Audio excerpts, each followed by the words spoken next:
me, just so everyone knows who's behind me and who keeps me in line, to know that I'm not just some random pole dancer who just goes off and does finance shit in podcasts. Awesome.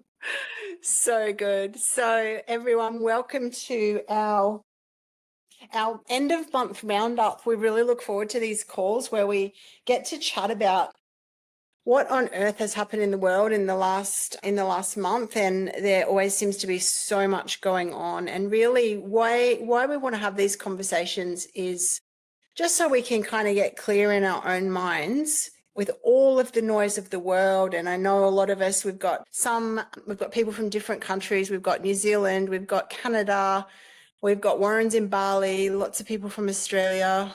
But, really there's a lot of noise and a lot of distraction, and that can really take us away from what's important and what matters most, which is us designing our ideal life. But some of it's important to understand, and some of it we need to know so that we can plan appropriately for the future and we can start to work towards what's really important. Otherwise, we can be caught unawares. We don't want to get caught with our pants down, ladies, and in a situation, where we're not able to make the choices that we want to make, because what we're all about in this space is choice and freedom, but that takes design. It needs to happen intentionally. It doesn't just happen by default. It's a very intentional process. So we've got Warren here again for our usual end of month roundup. And for those, I think most of you know Warren, but for those of you who don't know Warren has an accounting degree. He was a lawyer at one point in time. He is an amazing pianist. He's not a bad pole dancer, and he's just really an all-round super guy. He has an incredible business of his own called Global Wealth Club, which really is a great education platform. We'll talk a little bit more about that towards the end of the call. But Warren, I'm going to hand over to you, and I think everyone wants to talk about the same topic, which is the Australian government's budget. So yes, let's hit it up. Well, hi everyone, and hi Nicole.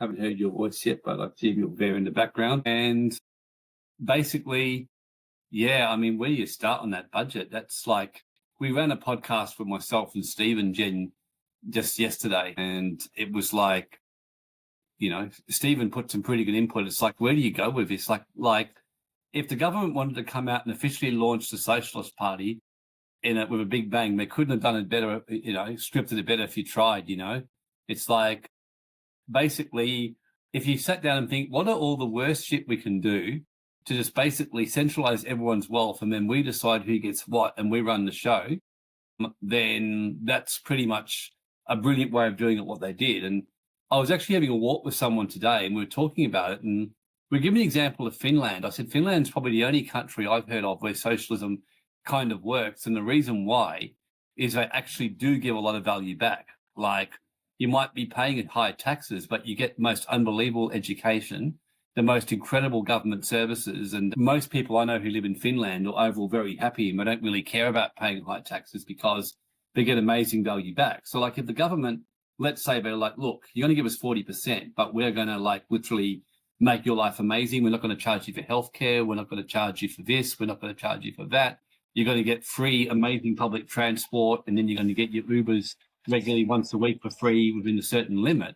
I think a lot of people would go, you know what, we'll take that deal, because running a business gig is a lot of work, and then people got more choices. But what Australians done, it's kind of like the person who wants to marry you, or it's like being women here, I'll use it. It's like having a husband who kind of wants to live off your income, do whatever the fuck they want. Then they expect you to do all the cooking for them, all the cleaning for them as well. And then they want to go out and have their women on the side. That's an extreme example, but that's kind of what the Australian government are doing. They're saying, so yeah, we want socialism, and yeah, we're going to tax you if you go offshore. We're going to tax you this. And what's extraordinary about it is the one that took even accountants and financial planners by surprise, who I know, was the decision to tax trust at 30% and testamentary trust. Now, that was the most obvious hit on socialism you'll ever get, because when you look at the 10 platforms of a communist society, And this is where Stephen and I, the only thing we ever disagreed on this, I used to say to him, we are 90% communist. He'd say, we're 100. I said, well, we're 90, because I argue with him, they don't really have death taxes in Australia, which they don't. I mean, they have an indirect thing, but it's really quite mild over here. Whereas what this is now is this is definitely a step towards death duties, because to really have full socialism, you can't have people handing on wealth to their descendants. It's got to go to the government to make socialism work. So what they've said now is even testamentary trusts after you die will be taxed at 30%, you know. So they'll tax you while you're living, they'll tax you while you die, they'll tax you in the womb. I'm sure next genuine death duties will come in where they'll actually take a percentage of your wealth upon passing just automatically. The thing is that it's worse than it even sounds, because the example I'll give is, let's say that Jen and Nicole are running a business, and I'll just pick on them in a good way. And let's say that they make $1 million profit, and they've worked their frigging ass off. They've taken sacrifice, had sleepless nights, had periods where money was going backwards rather than forward without the security of a stable job. And let's just say that they hit this point in 5 years where, we've got $1 million net profit coming in, and this is really cool, and we're really happy about this. And now the government's going to be getting a large percentage of that, like anything up to 47. Give me 1 sec. Can you bring it over here? Yep. So up to 47%.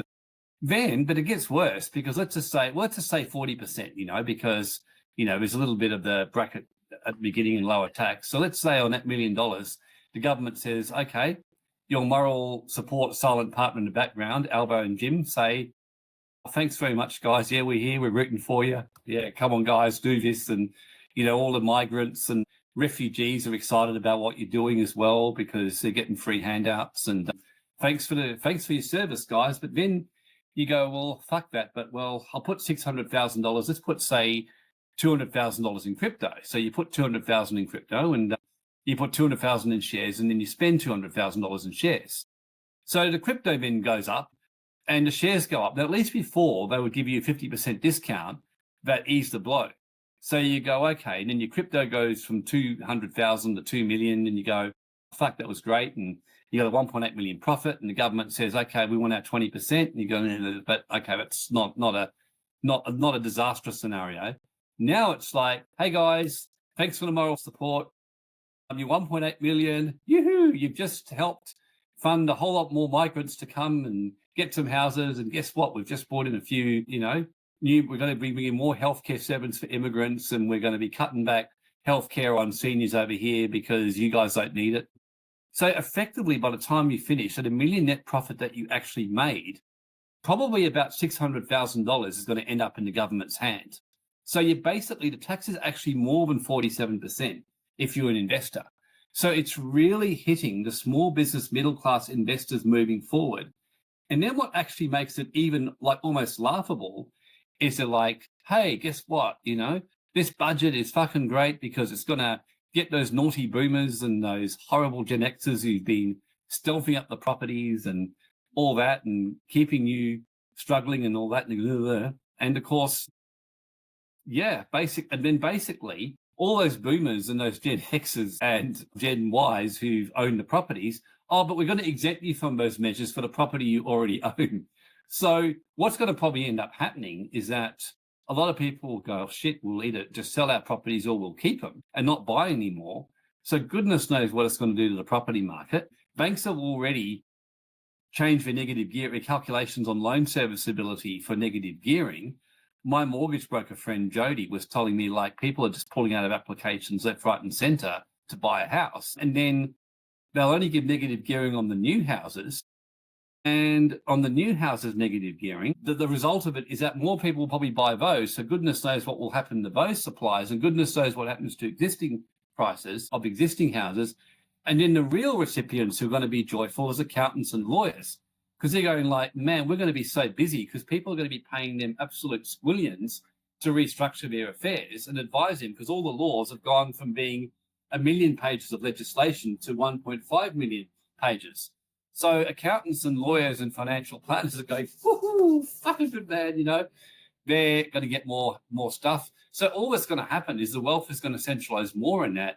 And the people who build it is going to be hit really, really hard. I mean, it's remarkable, really, because negative gearing's been affected, but they're grandfathering for properties you already own. And, oh, yeah, no, we're not going to do new housing. So then can you see the legal issues for lawyers? Then you're going to be having AI replacing jobs and cost of living going up. So, no, it's a straight out, like, unapologetic announcement of socialism is how I describe it. And what I did say to my sons about it when they talked to me was last year I mentioned to them, I said, if I was a government, if you ever got to roll the dice on socialism, this budget's the time to do it, because they've got 2 years to get away with it before. I said they don't care if One Nation's polls hit 90% right now, because Australians are fickle, they would know, and give it a year. And Pauline might do something or come out with an announcement that pisses everyone off, and then they'll all go running back to someone else. You know, that's just how politics works, because the nature of compulsory voting, where you've got the lowest common denominator being able to choose, which is why I, as a passing thing, I think you should have to do a political intelligence test before you're allowed to vote. That's a whole different matter. And they just know they get away with it because people can whinge about them. They can do memes about Albo. And if I was advising the government, I'd say the socialist, Fabian, I'd say to him, look, guys, just ride this through. People are going to hate you for 3 months, but by the end of the year, they'll forget about you because Trump will piss them off, because the orange man will say something that will annoy everyone. And plus, and I'm sounding really conspiratorial here, which is not normally me, as you know, but I'm telling you, they're spraying a lot more at the moment, and they're spraying very specific chemicals like graphene oxide, various other shit. And what it does, it fogs the brain up. And I was with my homeopath 2 days ago, and she mentioned this to me. I go, oh, yeah, whatever. And I had noticed at times feeling a bit foggy, but I was overall pretty good. She said, everyone I'm testing at the moment's got a bit of that in their system. And she tested me, and I was in shock, going, fuck. So she gave me a homeopath, and in 2 days, already my mind just cleared up. So what they're doing, it's a very targeted thing. They're doing these laws, they are spraying shit, because the graphene oxide, it actually fogs the brain, so you're less likely to have the energy to push back. So, yeah, it's a fascinating time. And it doesn't mean you sit there and go into paranoid PTSD fear. You just got to go, okay, well, this shit's really happening. And I'm really, if you haven't been taking action now, you really are like, I've got to start doing something to secure my life, whether it's choosing to stay put in Australia and live in Australia despite its flaws, which is still a feasible choice. I mean, people live in China and they're happy, you know. You might be very happy living in a socialist society, but just realize Australia that you once knew is gone. It's over, and it's unlikely to come back for a very long time. So it's just going, can I adapt and live in this Australian culture, in this lunacy, but I'll learn to take the good with the bad, or do I want to consider elsewhere? And if I am going to live here, how do I protect my wealth with what I've got? And just as a passing final comment, I mean, I've been a bit facetious about, migrants and paying for it, but like someone did a meme on social media the other day, and I laughed so much. They said, it was obviously a parody. They go, I'm a Christian. I've decided I'm going to move to Saudi Arabia, and I really don't like the fact they celebrate Muhammad, and I don't like their festivals, and I'm going to complain about that, and I want them to stop doing that, and I want to get free healthcare while I'm in Saudi Arabia. I want the government to pay for my stuff. How do you think I'm going to go? So, yeah, look, this is where we're at in summary, and how do we practically turn this into action? Because obviously we've got to do that as well. But it's good to know where it's at. And basically the government have rolled the dice. They know that socialism, they're going to get away with it most likely because the population are fickle. They've got 2 years before the next election. And on top of that, if they've done their demographic research, which they would have, they'd know that most people under 30 will support what they're doing because they're pissed off with the fact that they've been excluded from having an aspired life. And as Mark Bouris and Janine Ellis, who founded Boost Juice, said, it's going to kill aspiration moving forward for the younger generation, which is obviously what they want because socialism works well when people don't have ambition. So, yeah, it's a fascinating time. And even the trust 30% tax has taken everyone by surprise that I know. So that's my comments. Yeah. Wow. What a time to be alive. That's one of the things, Warren, is cultural creep, isn't it? And it's challenging to be aware of cultural creep if you don't leave a country. And so Australia has changed and it is changing. And unless you leave, for example, I don't know how many more laws we need, but every week, the government just keeps creating more laws, right? There's more rules, there's more regulations, there's more laws. And, you know, it's not that bad here. But why do we need all these more? And what that does is it creates, and I realized this when I went and lived in Croatia for a couple of years recently, where there's a lot less rules and regulations. For example, you don't need a fence around your pool in Croatia. And guess what? There's no more drownings than there are in Australia, where every house, every pool needs a fence. In Croatia, the speed limit's 160 k's, but there's no police on the highway. And if you get pulled over for speeding, a friend of mine got pulled over for doing 120 in a 60 zone, and the fine was 30 euros. 30 euros, that's it. Like in Australia, we'd lose our license for 6 months. And the fine would be what would break some people, $1,200 fine minimum. And so we have all of these. I realized when I left, we have so many rules, and there's regulation and law creep for sure, but that changes our culture. And we end up with, what that creates is a culture of a lack of self-responsibility. It's not my job to make sure that, you know, my environment's safe for my children. It's not my job to make sure that this doesn't happen or that doesn't happen. It's the government's job. And it's this giving away of our responsibility. And what comes with that is a sense of entitlement and a sense of, it's a giving away of our power. It's a giving away of our sovereignty as individuals. And that's because it's just like, there should be a rule for that. There should be a law for that. And anytime anything happens, it's someone else's fault. And we end up with this crazy legal system where, you know, pedophiles can barely get anything, and then someone says the wrong word and hurts someone's feeling, and they're in jail for 5 years. Like you don't realize what our culture has become until you leave. And so, and I think that cultural creep is definitely upon us. And that's really what's a lot terrifying about this. And the creep happens in so many different ways. We just get used to the high taxes. We just get used to the cost of living struggle. We get, you know what, you go to Italy, and it's just kind of jaw-dropping what you pay for a house in Italy, what you get for $1 million in Italy, or equivalent to Australian $1 million in Italy, and what you get in Australia is like night and day. It's like, why are we paying so much for property here? It really gets to the point where you go, wow. And I believe Australia is the best country to live in. It absolutely is. It's amazing. We have so much goodness, but at what cost? It costs us so much to live here. And there comes a point where people, and we're seeing this now, where people go, yeah, it's a great country. It's amazing. It's fabulous, but the cost, the premium that we're paying to live in this country is becoming, it makes no sense, right? It's just, yeah, it doesn't add up. The math doesn't math anymore. And that's the point where we're at. Yeah, no, it's a very good point, because this is something that I was taught 25 years ago, when I got involved in the invisible world and the offshore world and had my eyes open. I remember they said that historically, the way we tick, we're very primal, instinctual beings, we're nomads, and naturally people will migrate to where we get the best value. Historically, that's what happened. What globalism does, it blurs the boundaries a lot, because and look, there's benefits to globalism, because you can just we can travel to the US easily, we get a visa. But what it does is it blurs boundaries, and people become attached to nation states, which historically we're nomadic. You know, we tend to go, you know, if you're living in a town where the mafia kind of steals your money off you and every day, and you got the choice to go 300 miles away and live somewhere else where they don't, you go, oh yeah, and you'll just get on a thing and move. Whereas now everything's more complicated. You got to get this visa and that thing and this thing and that thing and this tax and that stuff. And, you know, simple kind of things like opening a bank account offshore, you know, you've got to have this thing and that kind of stuff.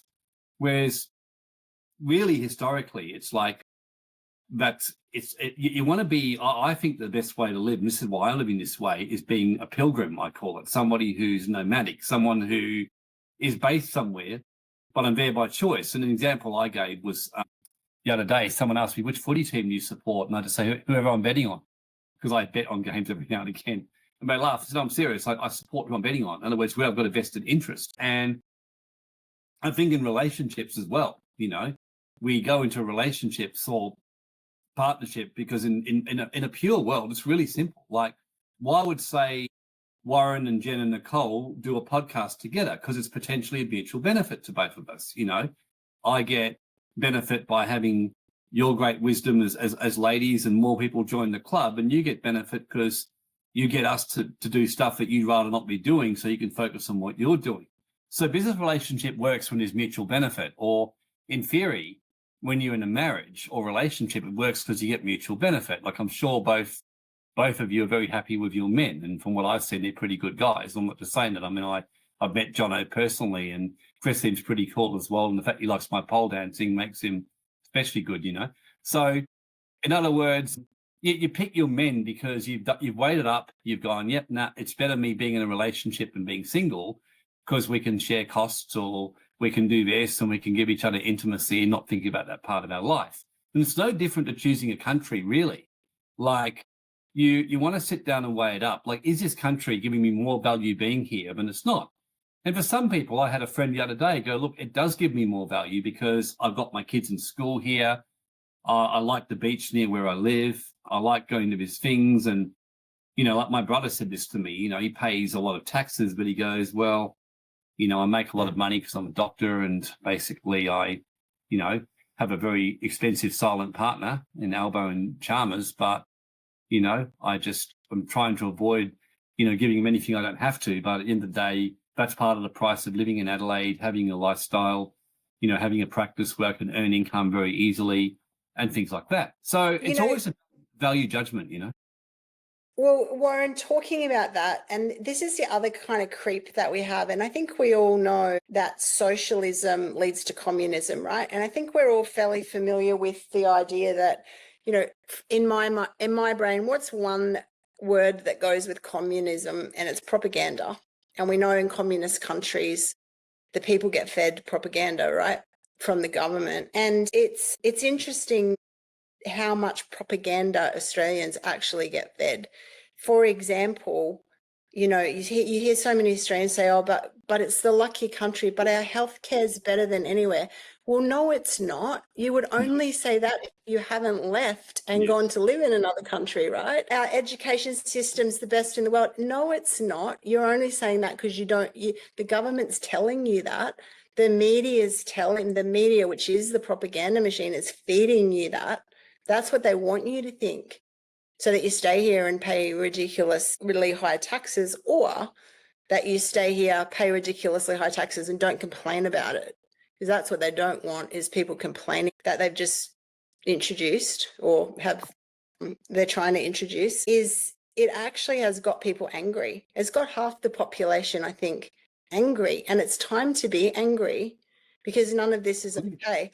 And I think, unfortunately, half the population already relies on the government for either a job or a handout. But for the half of the population who relies on private enterprise for their paycheck and their standard of living, they get what this is going to do. The other half probably aren't going to care until they walk up the main street of the town they live in, and they see every second shop empty, and they can't get their latte anymore, and they can't get whatever they can't go to their fancy restaurant for dinner, because all of those businesses are going to go broke. And then the other half will finally care and will finally realize what's about to happen, because it can't get tougher for small business.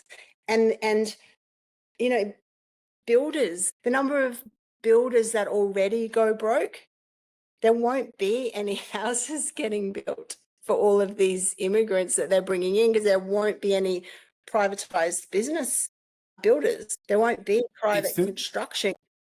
They won't survive this. They just won't survive it. You made a really interesting point about the pushing back and getting angry, because one of the ways if you've ever seen the Ant and the Grasshopper movie, the biggest thing that governments don't like is when people push back. And that's why I personally believe they were so anxious to target the church in the last 25 years, because if you go back when I was a kid, and even in my 20s and 30s, governments would try and bring in bad laws, the church would push back and that would end it. And I still remember Mark Latham, the One Nation candidate, when he was a Labor guy and he ran against Howard, still says to this day, the worst mistake of his life was taking on the church in 2004, because the church was still very strong and they rallied the people basically against what he was trying to do. And this is why I believe these laws are very calculated. I'll give you an example. Like, I remember I was very surprised that they grandfathered it to protect the boomers and everyone else, because I thought, why would they do that? And it suddenly hit me. I know why, because generally, let's just say that you're a boomer,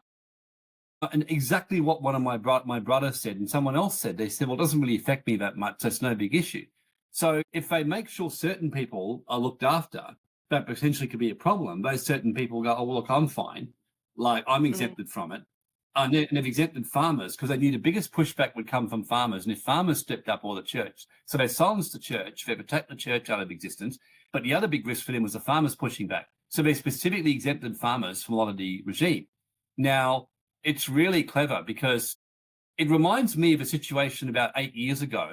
I've never forgotten one of the most impressive things I've seen. It was the men and women's cricket thing, where they brought in, the players were getting in the Cricket Australia, as well as their money, they were getting a revenue sharing. And they brought in this guy who's a Rio Tinto strikebreaker, and they wanted to get rid of this revenue bonus for the players because Cricket Australia wanted to keep more money. So they did an elbow. What they did was they passed laws where they were removing the revenue sharing bonus, but they removed a lot of things for the women cricketers, and then they basically, you know, with the best players of the men, they exempted them from the changes, and then everyone else got affected. Because the way they banked on was that the best players would go, well, we're fine. What they didn't bank on was Steve Smith, the Australian player at the time.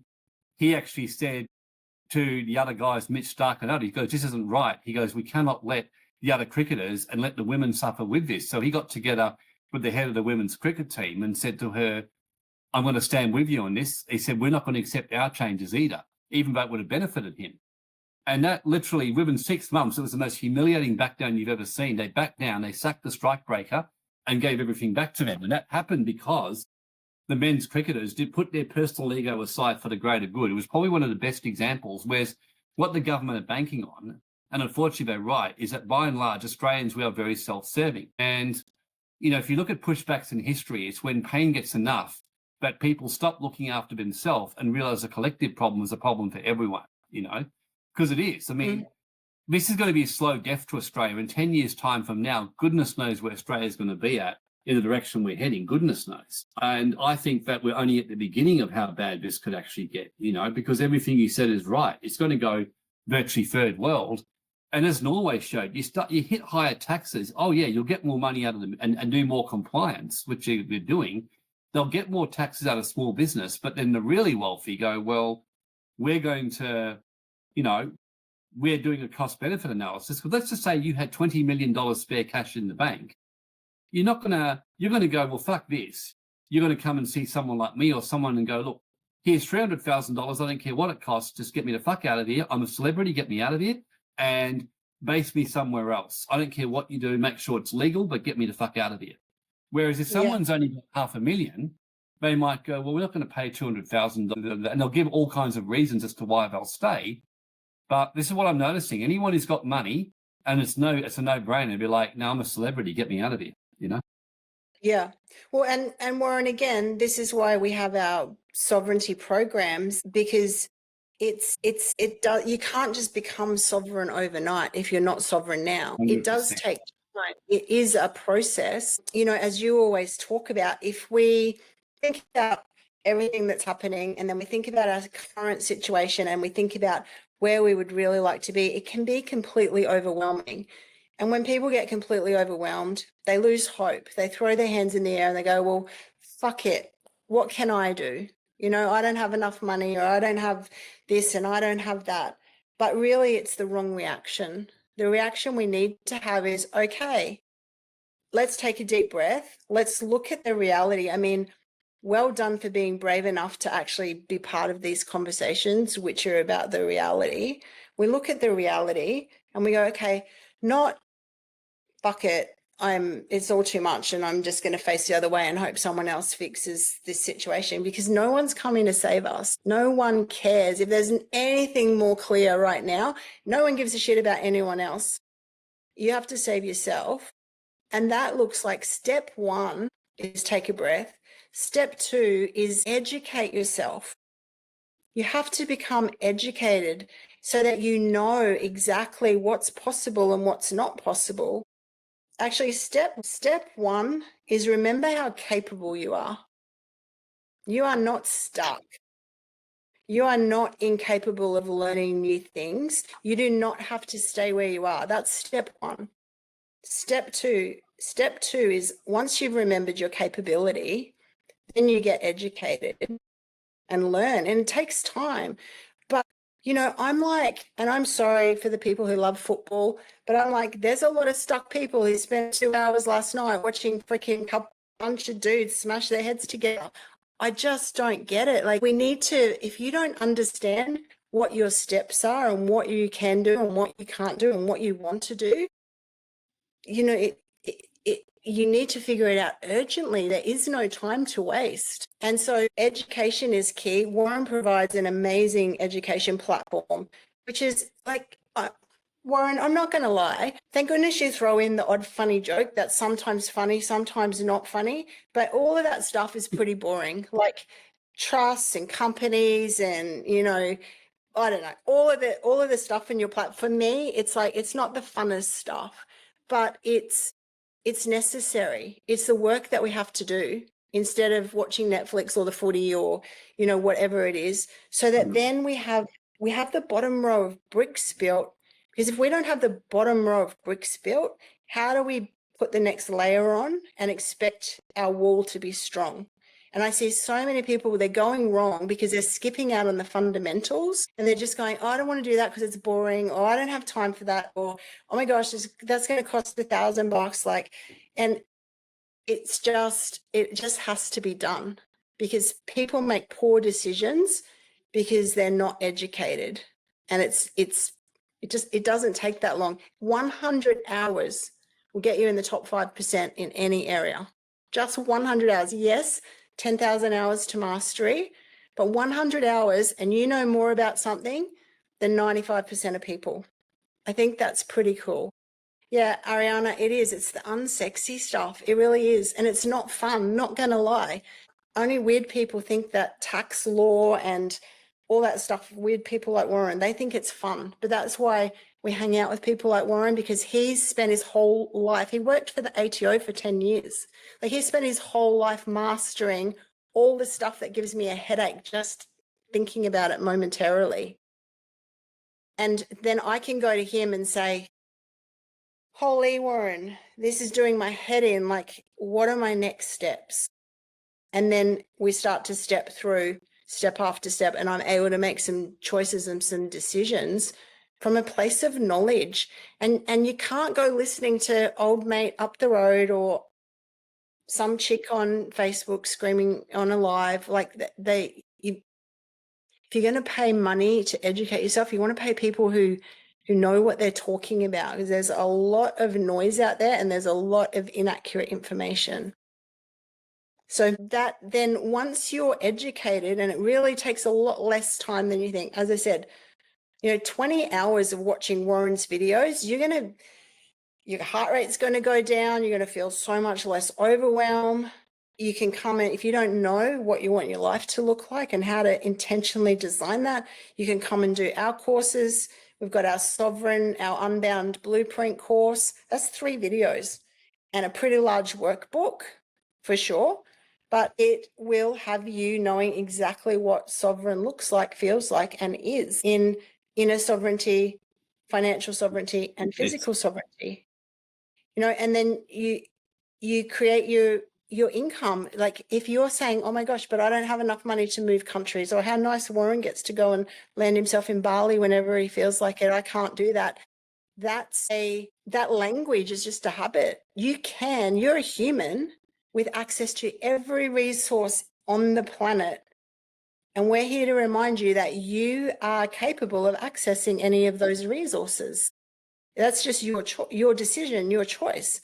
you can create a completely different life 12 months from today. You absolutely can. No, And no one can prove otherwise. It just depends on how you spend your time in the next 12 months. Because if you spend your time exactly the same as you spent it in the last 12 months, yeah, you'll be in exactly the same position as you are today. But if you choose to spend your time very differently, you will be in a very different situation. That's just pure logic. It's just how it is. So, Warren, I know, my understanding is the current changes, the proposed changes to trusts and all of that, and capital gains and all of that stuff, it's not set in stone yet. Is that correct? no, but well, they haven't passed the laws yet, but basically they've announced it. Albo's shown that in the past where the only reason he wouldn't pass this law is not because he wakes up and starts crying and thinks he's been a bit naughty, but because basically it doesn't get through Parliament now, or the pushback is so great, but he's got no choice. Now, there is a big pushback, but if I was him, I'd ride this out because it's mainly coming from Janine Ellis and high net worth, and most young people don't give a shit about them. So I'd be very surprised if he backflips on anything. He may backflip on one thing to kind of give a bit of good grace. Like, it is possible that he may have gone as bad as he could, and then he'll come out and says, actually, we've listened to you and we're not going to do this, or give him concession to show some chips to the seagulls and basically get people saying, oh, no, he's a good guy, and get what he originally wants, because governments sometimes do that. So there is a chance that could happen, that the government could, have actually an agenda for something that's not quite as strong as this, and then you're going to give a tidbit back to the masses to make it similar to listening. And I know that when I used to work for the government, they actually would do that deliberately. I remember once there was a law they announced, and I was told privately, like, yeah, no, they'll backtrack on one. This is just done to kind of, they know people won't like it, but if they then go really bad and then pull back on it, it's like what unions do. So yeah, basically it'll go through the lower house because Labor have 94 seats, so they've got the majority. The upper house they don't, so they either need the coalition support, which have said no way, Jose, or the Greens. And the Greens have pretty much said no issue, we'll give it. The only thing the Greens have said, we don't like the fact it's so generous. We think you should actually hit the boomers and the Gen Xers as well. So they're annoyed about the fact they're grandfathering. So the Greens are saying we'd like to see that change. And Labor have said, well, no, we're not going to do that. And I think Labor will win out in that one in the end. But if it's up to the Greens, the laws will actually go through worse than they are now. So I'm assuming for all intents and purposes it's set in stone. We're going to be doing a budget masterclass on the 20th of June at Global Wealth Club specifically for that reason. Grace actually and Edward, a marketing coordinator, organised it together. Because, yeah, we're going to be a class to go through everything. And I've even got financial planners and accountants saying, can we come to this? We need to come, because basically it'll be educating. Because there's one thing they all agree is people are going to have to restructure their affairs majorly and make some big decisions. So the government are giving people 2 years to restructure their affairs. I would not suggest you wait that long. Basically, what people are getting into it early. So the next few months, you definitely want to educate yourself. So come to that event, and you definitely want to talk to someone to look at restructuring so you make a clear, concrete decision. Because what I do now, Jen, is I tell people, like in the path of sovereignty, by the way, just means, I love what you said. I like that with you, Jen. You're not a complainer. A sovereign person takes responsibility. And sovereignty, you might actually decide, you know what? Australia's gone completely socialist. I cry about it. I grieve. But when I weigh everything up, I actually want to stay here. That's what I call a category 2 person. A category 1 just buries your head in the sand and takes weed like non-stop and vapes to get through it.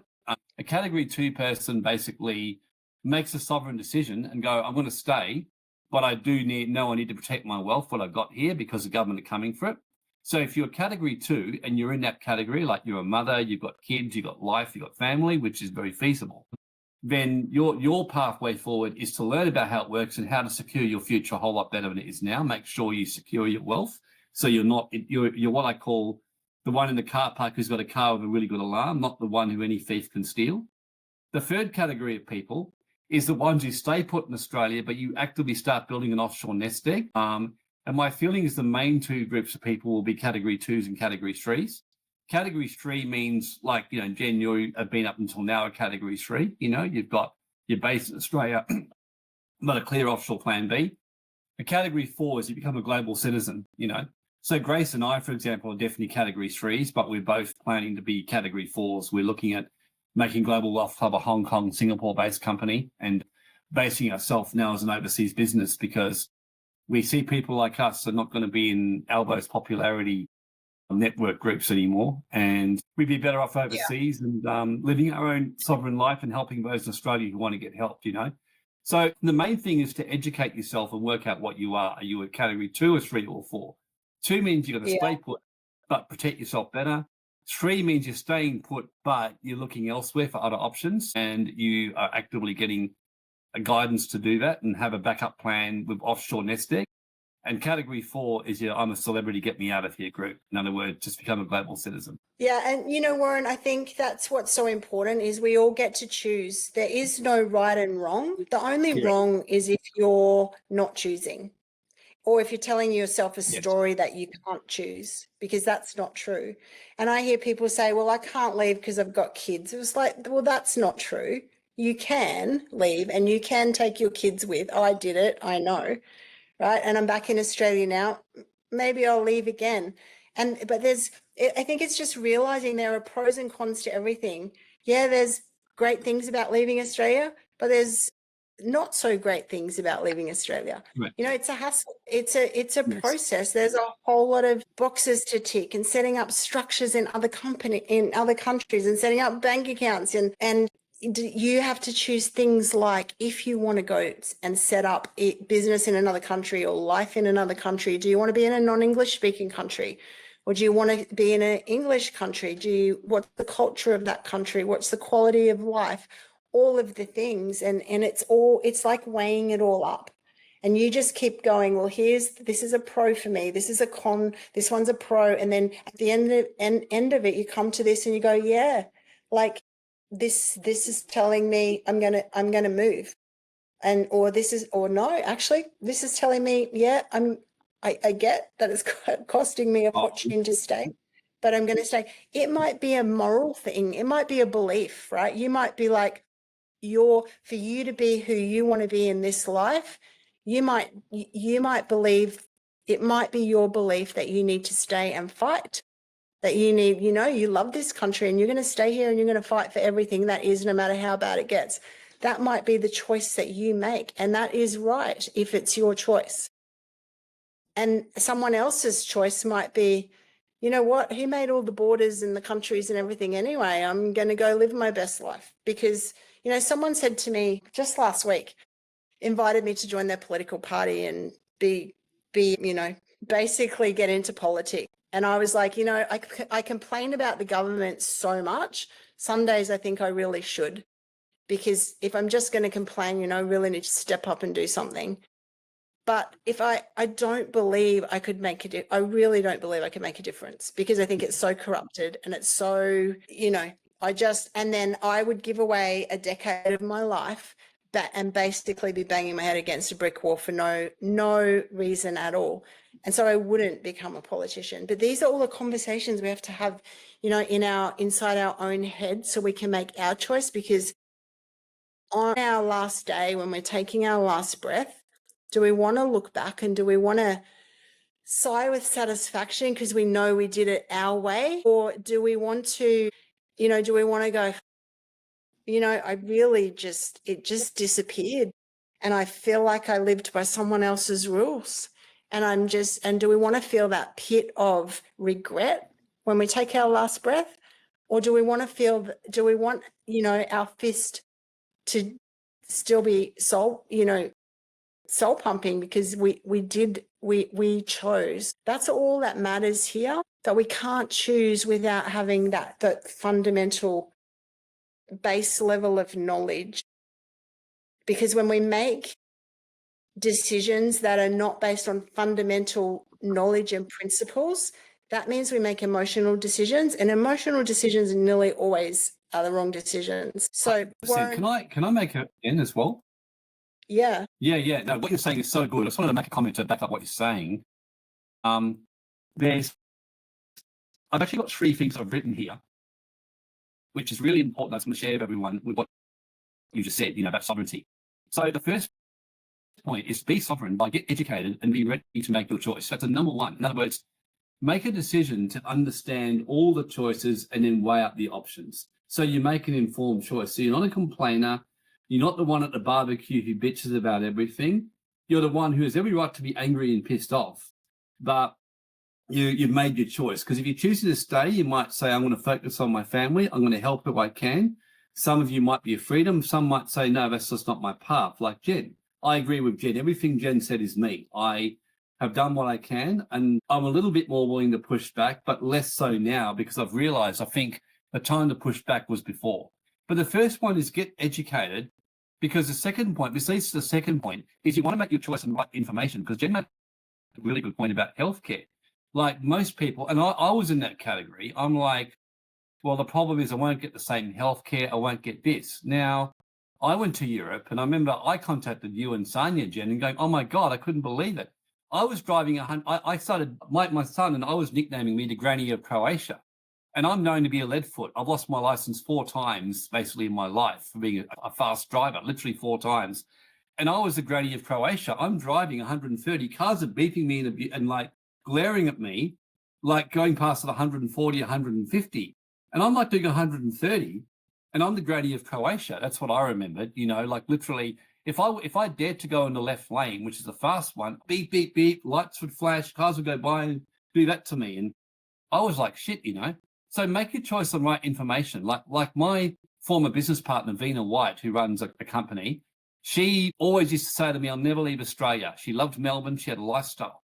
When Daniel Andrews had his fun, she got out eventually with great pain. And she said to me 6 months ago, I had dinner with her, and she goes to me, Warren, I cannot believe it. She said to me, everything that I was terrified to leave, I took on my kids. She said, the healthcare is amazing here. Like dentists are way cheaper, like $20,000 for crowns and all that kind of stuff. In Australia, it's like $3,500 in Bali. She said, I got Pilates. There's an expat community. We meet regularly. There's a huge expat community. My husband was particularly despondent about his golf because he loved it. Uluwatu's got an amazing golf course. Once a week, he meets expats and they go to golf. He said, there isn't a single thing in Australia. The only difference is I have more freedom, my costs are less, and its life is more simple. She isn't yet game enough to go into motorbikes in Bali, but like I do. But she said, apart from that, you know, so she was surprised. And the third thing I really want to mention is Westernization has poisoned us, myself included. We're so programmed. Like when I went to Croatia and around Europe in 2024, I went with my son and I deliberately said to him, let's just wing it a bit. Like we stayed in really cheap accommodation. We booked last minute hotels. We didn't really plan much. To my travel agent's horror, saying, what's going to happen? I said, I don't know. We'll work it out. We were staying in really sometimes quite dingy hotels and had the time of our life. And I realized that I've got a friend who's moved to Bali for the exact reason that all of us do. Now, this guy's broke. And he said to me, it's actually better being here broke because the cost of living costs fuck all. He doesn't pay anywhere near as much. He can get ridiculously cheap accommodation over here if he's willing to wing it. And he can get food really cheap. He just buys it in ridiculously cheap at the locals market and cooks it with his Asian partner. And the point I'm at Australia, the thing I've noticed with Bali is how much happier people are. It's been a wake up for me because I got a little bit caught up in Westernization myself and addicted to the whole, you know, intoxication it brings us. But I'm like, man, these people that have the mental health, you're not sitting there taking Lexapro and antidepressant. And look, I'm not knocking that. I think if you're really struggling and you need that, then take it. But basically, they don't take the mental health stuff. Australia, and I love what Trent Chapman says. He says mental health is mainly the environment. It's the chaotic energy. And, you know that I'm a holographic consciousness person. That's the main thing I'm doing now of awakening within. And in consciousness teaching, all the studies of Oxford and the new science is showing that we're a reflection of the collective consciousness. Like there's places in Italy where there's like statues that weep and people get healed in the lake because the collective belief is around it. Imagine that you're living in Australia and you got the collective consciousness of the fear, the kind of need to compete, to be with the Joneses, to have a good house, to have a good car, to have all this. It's a big stress, you know? So the third thing I'd suggest is what's important to you. And again, if that's important, that's fine, but don't be attached to it. For all you know, it could be your last day on earth in 1 week's time. And for me, freedom and just enjoying whatever time I've got left on earth is important, you know, and Yeah. you can have such a good life by being sovereign and just being willing to simplify if that's what it takes, you know? Well, that's the thing, Warren, and a lot of it's human nature, I think, to avoid change because change feels hard. Yep. But Me. often staying where we are is making one thing certain, and that's long-term challenge. Like if we stay where we are, yes, it's easy. It seems easier in the short term just to stay where we are because we don't have to make decisions. We don't have to up and pack up. We don't have to set up new structures. We don't have to maybe quit our job or start a business. Like whatever it is, change is hard. And so that's why most people stay where they are. I'll just keep doing this because I know it. I know I'm okay. But what we're ensuring is long-term difficulty.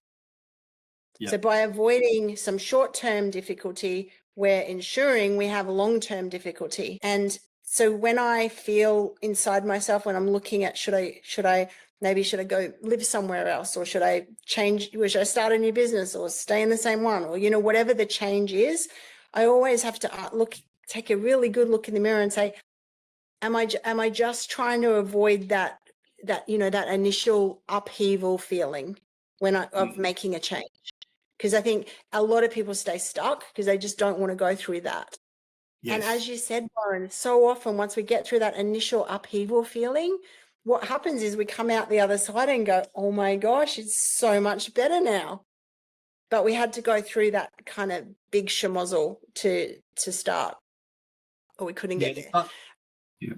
I wanted to ask you, your program, do we need to let you, have you got a slide you can share or something that we usually show during this call? I just wanted to ask you, and what's your capacity at the moment for doing, I know for the last couple of calls we've done, you've offered a one-to-one consult. Do you still have that capacity at the moment, or are things a bit too crazy?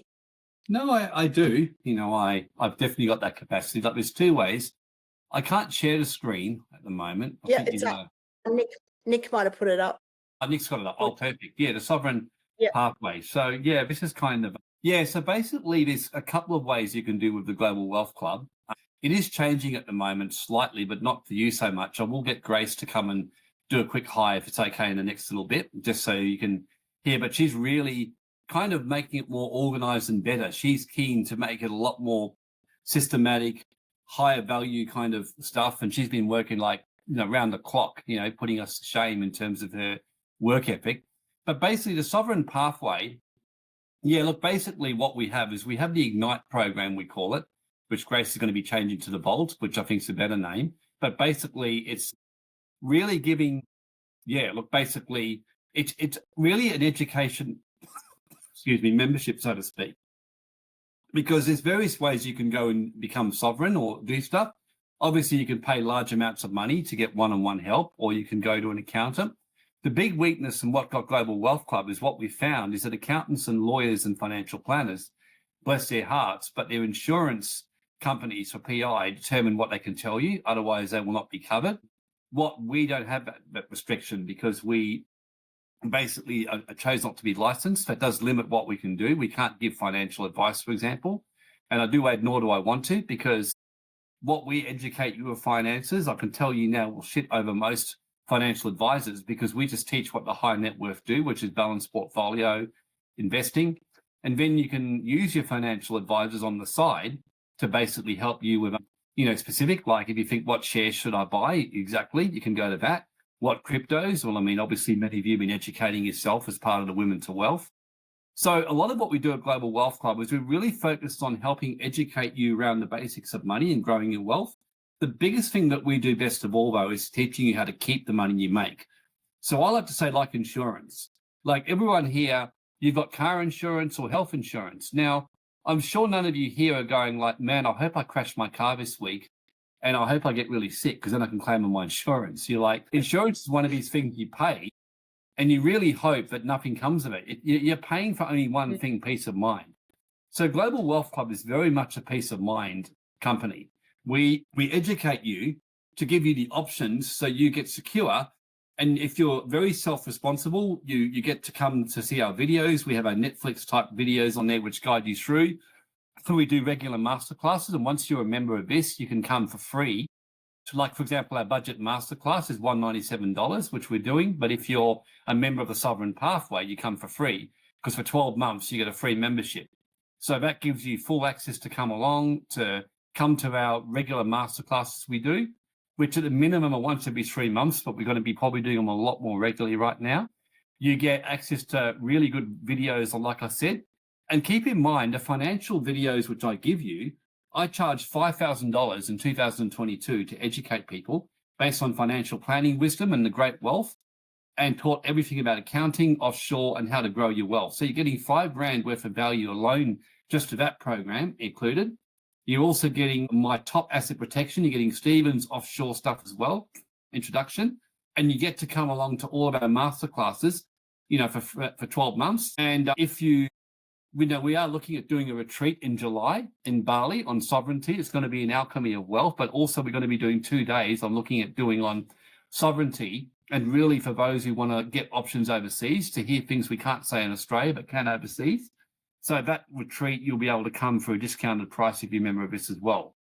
So I can categorically say, and I know that it's easy to say, here's some steak knives and all that, but basically you're getting $10,000 of value there quite comfortably. And as well as working together with you and things like that. So that's my take on it with the Global Wealth Club. Really, it's about helping you keep the hard-earned wealth that you've made, so the greedy gold-digging scumbags won't plunder you. And as a lawyer, when I used to be that, I used to tell people that is the biggest thing, that as soon as governments see you're protected, it's like, the example I give is, let's say you and Jen, you and I decided to go steal a car one day, okay?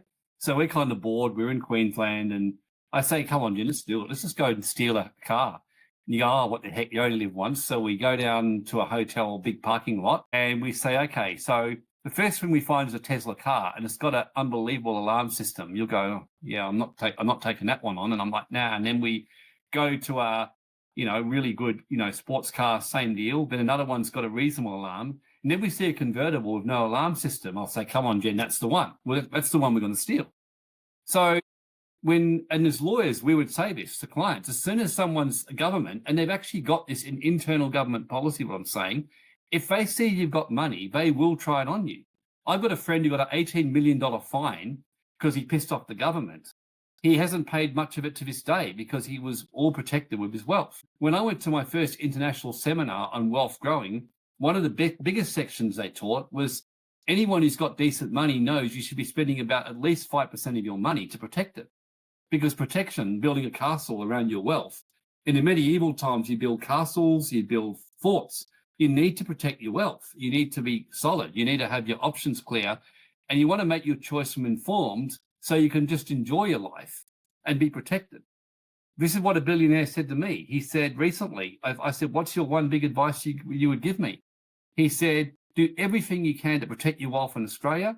Make sure you've got an offshore plan B, and then get on with your life, love your family, love your work, and just enjoy the time you've got on earth, because you can't control anything more than that.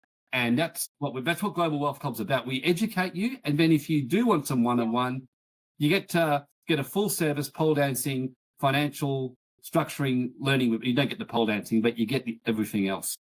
I'm so glad you threw the pole dancing in there, Warren. Warren, it's funny. It's a funny thing while you were saying that, because I was thinking about so many people who are broke or struggling financially that I know. They use that as an excuse, like the story that you told, like people with wealth get targeted. People with wealth need to spend money to keep their money. People with wealth, they use that as an excuse to stay broke. They're like, yeah, well, that's why I stay in the struggle. Basically, they don't use those words in that, but that's why I don't want to be rich, because look at all the shit that comes then.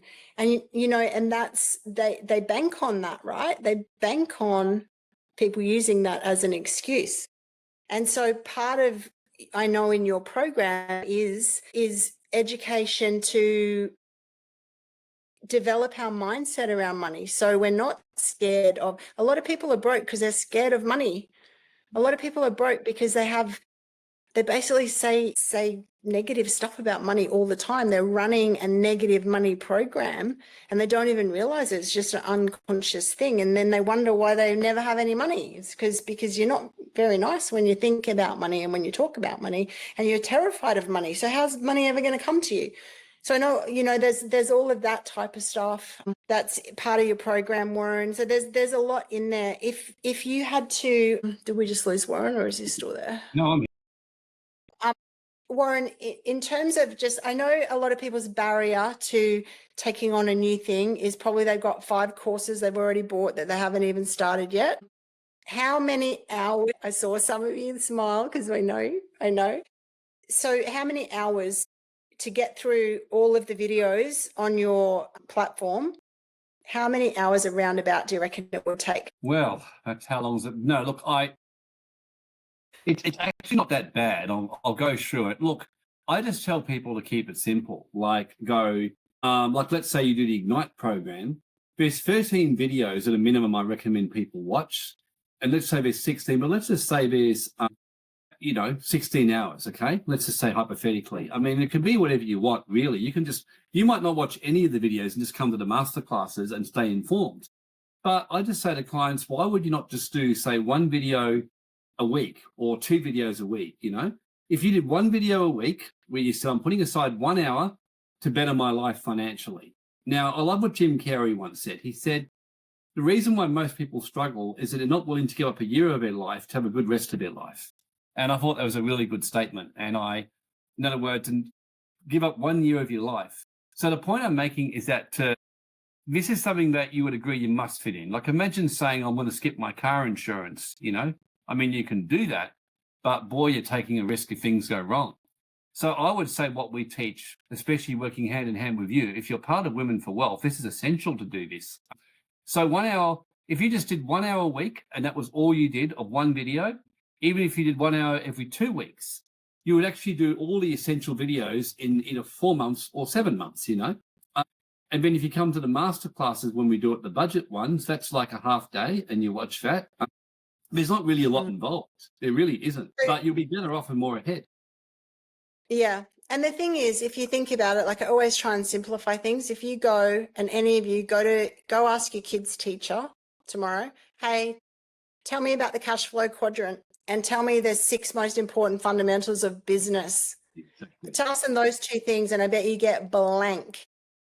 They just don't know. Like, financial education is not part of our education program, and teachers never leave school. Sorry to any teachers, but you probably went to school and went to uni and went back to school, right? You didn't get out in the real world and start a business and create extreme wealth. I don't know any teachers who are really wealthy. They didn't learn that stuff. That's the only reason they're not wealthy. They just didn't learn it. Financial education it should be like getting a driver's license. It should be part of the school program, but it's not. And so we have to make it part of our education program. And some of us, we do it when we're 22, and some of us do it when we're 50. It doesn't really matter when, as long as we do it, because then it changes where to from there. So the other thing that I want to say, I think all of you know this, but the Unbound Blueprint, that's part of that offering that Warren just gave you. So that was, Nick popped it up. She's popped the link there, I think, in the chat, so that you can grab that offer if you want to. But the Women to Wealth part, we donate 100% of profits to an organization called Free a Girl. And so you can know that some of that money is going directly to Free a Girl. It takes $5,000 US. So Nick and I, we run Women to Wealth not as a profitable business. So we're not here for any financial gain of our own. Nick and I have done very well financially, and this is part of the way that we give back to women, because we believe that when we finish the race and we cross the finish line, it's our first responsibility to turn around and give a hand up to others who are still running the race. And that's whoever needs that. And that's not a handout, that's a hand up. And so any money that comes to Women to Wealth from you goes to Free a Girl, and they're an incredible organization. And there's some very sad stories, but also some very incredibly good outcomes. So Warren, I just want to say a huge thank you again. I want to say thank you to everyone for being on this call, because these aren't the easy conversations. You know, these are not the superficial conversations. They're the more challenging ones. And I'm grateful to all of you for willing to be here and willing to have these conversations with us. And I want to ask you, next month, we do these calls on the last Thursday of every month. Bring as many others as you can, because the more people who are willing to, and just let them know, you know, it might not be like the feel good conversation, but it's the real conversation about where are we at and where to from here. And the conversations that we want to expand this call and have more people become financially educated so that they can make better decisions and completely change their lives.